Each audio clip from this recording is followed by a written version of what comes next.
Okay. Okay. Oh.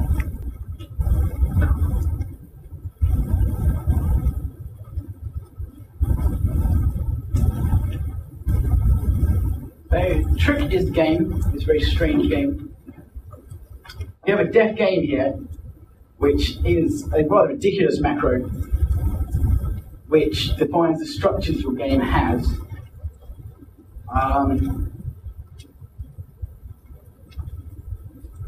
Then you have the def rules macro, which creates a sort of core CC environment for the game. Because the game has, many games have to proceed in parallel. I don't want one thread for each game. So it's core CC once more. And once more, there are two versions of this, I think. No, there's only one. There are actually two versions of the way of playing it. You can have a console player or a web player. So you can debug this all from the console if you like.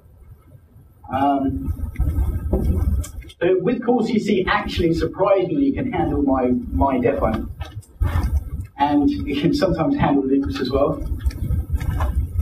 This means when you define the game, you just write it like this. So for each player, reset it, then go through each player and then give it a move.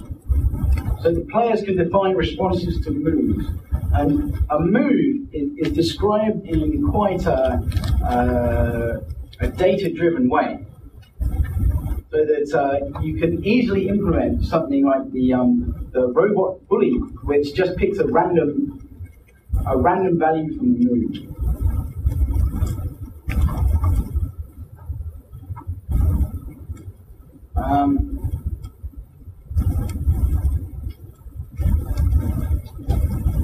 Yeah, so here's the console version of it.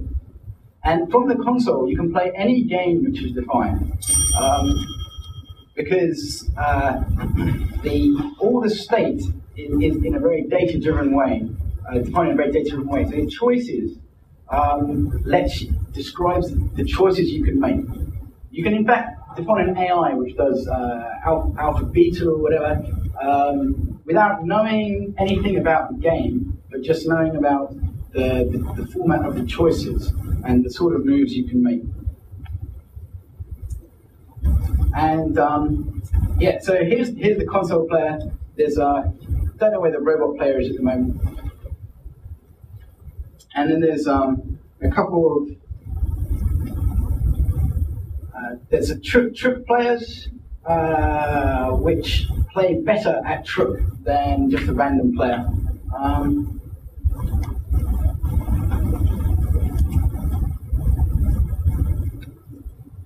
So here's the trick player, and for the move state, he specializes on it as using the def method form with the move type equal to a particular defined move type. In this case, do we want to accept a new state? And then it does something ridiculous with the probability, because I don't understand whether we should raise or fold or not. It's quite difficult to figure out.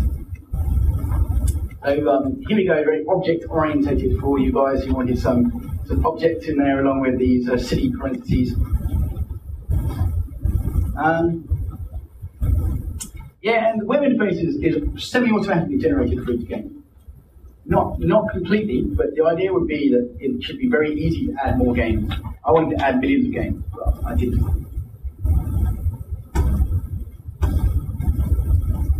But I think this is a fairly unique web platform. I don't know any other web platform doing similar things to this. Maybe that's because my idea is completely wrong. And I need an application, really. That's the end. I wonder how do you test the scalability of teepeedee2 in terms of number of comment connections? Like if you want to test the 10K comment connection, how do you do it? Well, I tested it maybe a year ago. just got a patch event is quite an efficient HTTP client. You set the concurrency to be quite high. So you set a lot of patch events, each with 1,000 connections. You have to raise the U limit on your server. Yeah. And then it can accept as many as you like. But if you want to do a little bit more realistic, like some of the connections times out, and you have to detect that. Yeah, the connection timeouts do work.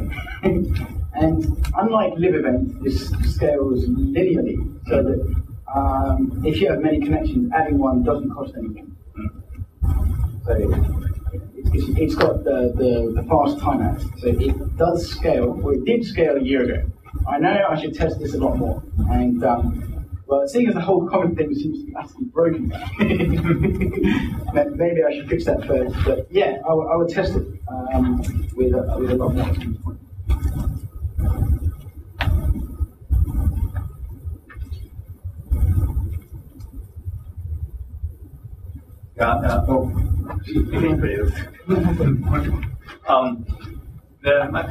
I'm curious that it seems that you are aiming at making this being as a generic comment platform, sort of Google Wave.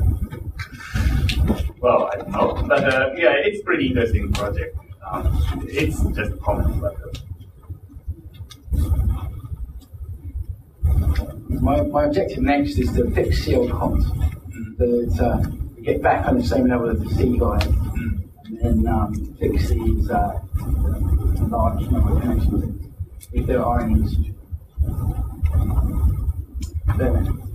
So I think your server is single threaded, so you have to be careful not to block in anywhere in your code. So what happens if your the one of the clients connected to your server stop sending more data or stop receiving more data?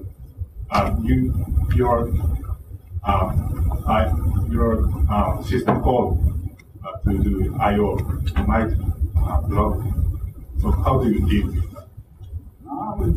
that? The system calls for doing I/O will not block because it's non-blocking mode. Each page handler could block. So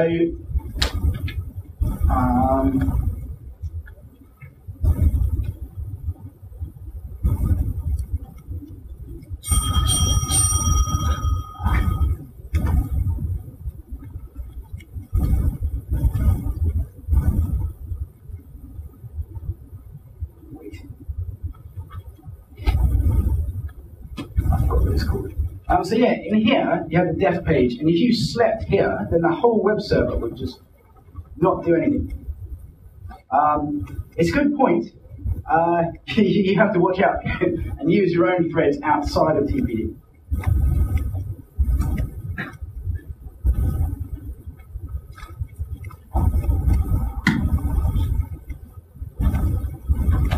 お時間の方がいっぱいになりました。ジョン・フレムリーさん、ありがとうございました。